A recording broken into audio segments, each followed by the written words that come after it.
Pam Bondi had been waiting for this moment all week, her eyes burning with the righteous fury of a seasoned fighter who believed she had the upper hand.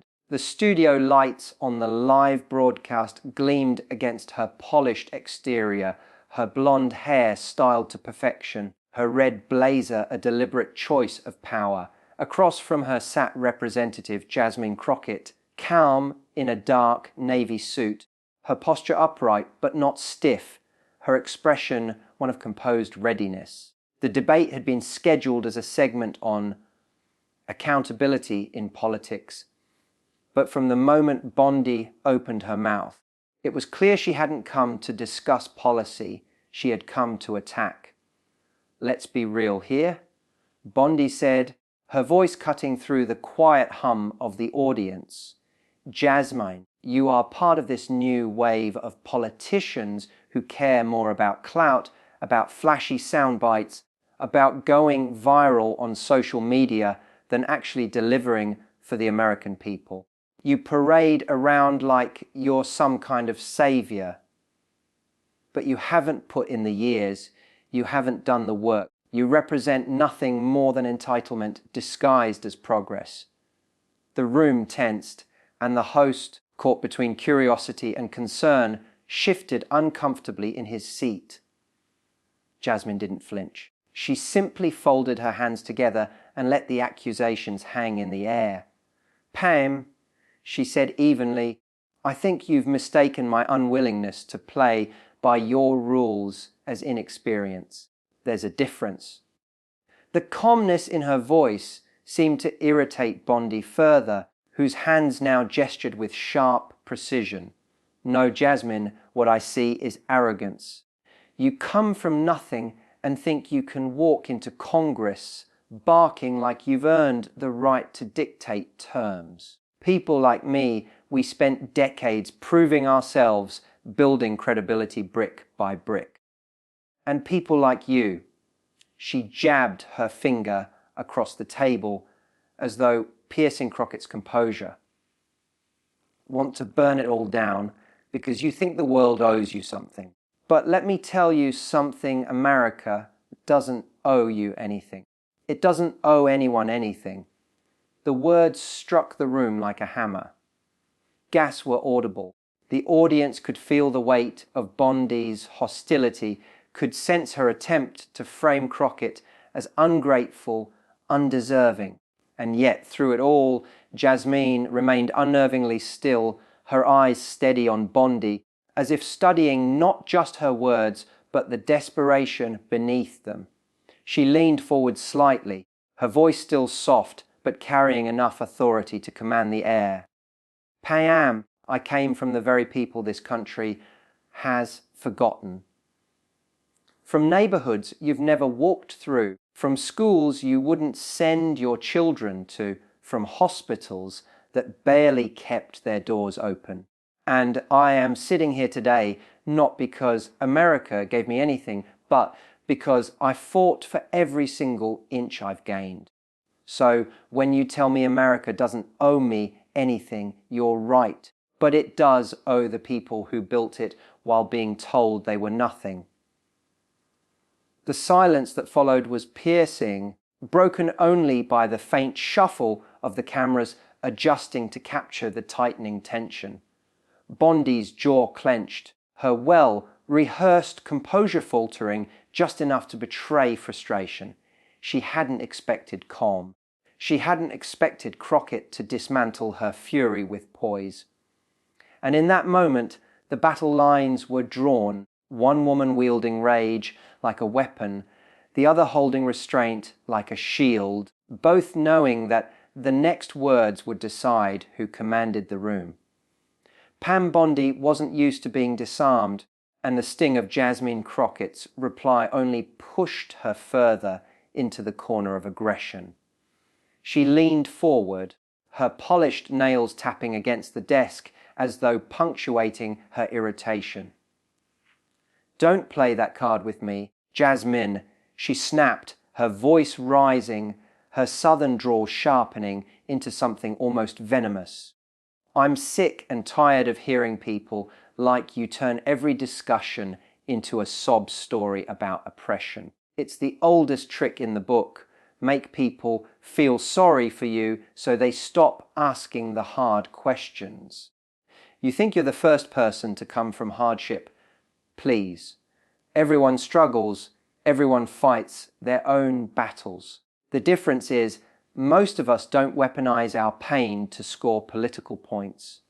The words hung heavy, sharp as glass, and the audience shifted uneasily, sensing Bondi was not just towing the line, but bulldozing over it. The host attempted to interject, "Pam, let's remember," but Bondi cut him off with a dismissive wave. "No, I'm going to finish this," she said, her voice trembling, now not with weakness, but with pent-up rage. She jabbed her finger again toward Crockett.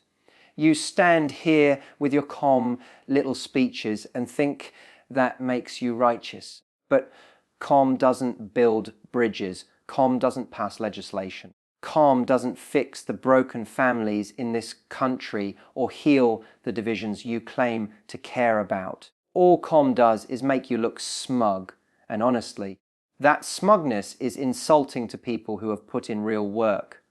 Crockett exhaled slowly, her chest rising and falling in deliberate rhythm, as though steadying herself before unleashing something far sharper than Bondi expected. Her lips curved into a faint, knowing smile. "Pam, it's interesting you think my calmness is smugness," she said softly, though the softness carried the weight of a gavel striking oak.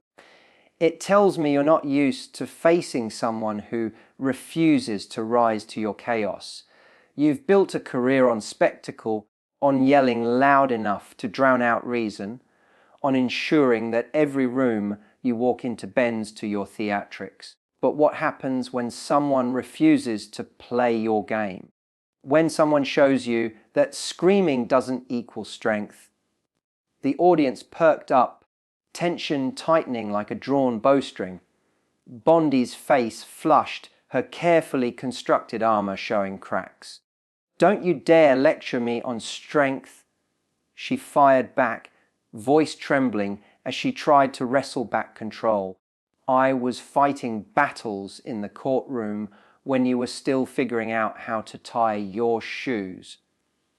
Crockett's eyes flickered with a subtle spark, but her tone remained even, her words cutting deeper because they weren't shouted. "And yet here we are," she replied. "You screaming me steady. You desperate to prove relevance, me proving it by presence alone. You see, Pam, the truth isn't in who yells the loudest.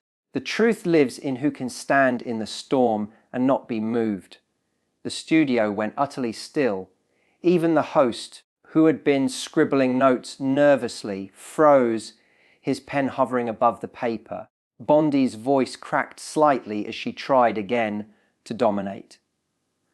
"You're twisting this, making it about optics. People don't need optics, they need results. And results come from fighters like me, not pretenders like you." Crockett finally leaned forward, her voice low but resonant, the kind of tone that forced every ear in the room to lean closer. "You mistake noise for fighting, Pam. Noise fills space, but it doesn't change it. And the only thing you've proven here is that you can shout. But what you don't realize is that your shouting isn't exposing me, it's exposing you." Bondi's mouth opened, but no words came. For the first time in the exchange, she seemed to falter, caught in the realization that Crockett had flipped the narrative without ever raising her voice. The cameras zoomed in, capturing every twitch of Bondi's expression, every flicker of Crockett's resolve. The energy in the room had shifted, subtly but decisively, and though the debate wasn't over, the balance of power had already begun to tilt. Pam Bondi's jaw tightened, her painted smile fracturing into something more raw, more desperate. She knew she was losing the room, and that knowledge burned hotter than any insult Jasmine could have thrown. You think you're clever, don't you?" She spat, her voice dropping into a low growl. "You sit there with your rehearsed lines, pretending to be some beacon of moral authority. But I see through it. You're not calm, Jasmine. You're calculated. Every word, every gesture, every look you give is a performance. You don't want dialogue, you want applause. You don't care about solutions, you care about headlines." And the sad part, the crowd eats it up, because you've learned to weaponize the very thing you claim to fight against. She paused just long enough to catch her breath, then pressed on with venom. You don't want equality, you want a pedestal. You want to be untouchable beyond criticism, shielded by your identity, so no one dares to question you. But guess what? I'm questioning you. I'm not afraid of your carefully crafted image. The audience gasped, some murmuring in discomfort, others nodding, sensing the gloves had come off completely. Bondi leaned back in her chair, her eyes flashing with defiance, as though daring Crockett to answer. For a long beat, Crockett said nothing, simply folding her hands and letting the silence expand like a spotlight. Then, with measured poise, she replied, "Pam, it's telling that you think my composure is a performance. Maybe it's because you can't imagine strength without theatrics. You're right about one thing, though. I am calculated. I calculate so I don't waste energy on shouting matches that leave people more divided than they started. I calculate because I know the people watching at home don't need another screaming politician. They need someone who can show what restraint looks like. And restraint, Pam, isn't weakness, it's control. Something you clearly lost tonight." The words landed like a hammer, not loud but devastating in their weight. Bondi blinked rapidly, her eyes darting toward the audience, searching for support, but she found only the uneasy silence of those who had grown tired of her performance. "Control," she repeated, her laugh high, pitched and brittle. "You think this is about control. No, Jasmine, this is about honesty. And honesty means telling you what no one else will. People like you thrive on division. You point fingers, you cry foul, you use race and gender as shields, and then you sit back while the rest of us are left cleaning up the mess." Crockett tilted her head, her expression unreadable. "Funny," she said softly, "that you'd accuse me of hiding behind identity when your entire career has been built on defending the privileged and powerful from accountability. You're not angry because I divide, you're angry because I refuse to bow to the divisions you protect. You call my composure smug, I call your outrage hollow. And maybe that's the real reason this exchange stings. You can't control me, Pam. Not with insults, not with volume, not with intimidation. You've spent your life being the loudest voice in the room, and tonight, for once, you're not being heard." The air in the studio grew heavy, the audience caught between the spectacle of Bondi's unravelling and the quiet gravity of Crockett's words. Bondi's face flushed crimson, her mouth opening and closing in sputtering frustration. "You think you've silenced me," she shouted, her voice cracking. "You think this audience matters. You wait until the cameras stop rolling, because in the real world, calm doesn't win. Rage does. And I've been winning longer than you've been in office." Crockett leaned back slightly, her expression still serene, and yet she murmured, "You're the one shouting." The line struck like lightning, pulling a stunned laugh from the crowd, a sound that rippled through the studio and left Bondi visibly shaken. She slammed her hand against the table, the sound echoing like a gavel. "This isn't over," she hissed, her eyes blazing. But for the first time, her threat rang hollow, an echo rather than a promise. Jasmine Crockett had taken the fire meant to consume her and reflected it back, leaving Bondi standing in the ashes of her own fury. The studio had gone so quiet that every small sound carried. The nervous shuffle of a cameraman, the faint hum of lights overhead, the restless clearing of throats in the audience. Pam Bondi sat rigid, her fists clenched, so tight her knuckles had turned white. But the rage in her eyes betrayed that the battle she thought she could control had slipped completely out of her hands. Jasmine Crockett, meanwhile, leaned forward just enough to let her voice cut through the thick silence, calm but unmistakably commanding. "Pam, you keep talking about winning, about rage, about power. But look around you. Do you hear the applause? Do you hear the validation you thought would follow your tirade? Or do you hear silence? Because silence," she said, her words measured like a judge delivering a verdict, "is what happens when a room finally grows tired of the noise." Bondi inhaled sharply, as though to snap back, but Crockett raised a single hand, not rudely, not aggressively, but with such quiet authority that even Bondi faltered. "You've accused me of being a performer," Crockett continued, her gaze unwavering. "But what you don't understand is that strength doesn't need to perform. It doesn't need to explode to be seen. Strength is knowing when not to fight fire with fire, because the truth burns loud enough on its own." There was a pause, heavy, deliberate, and then Crockett leaned back, her voice soft but lethal.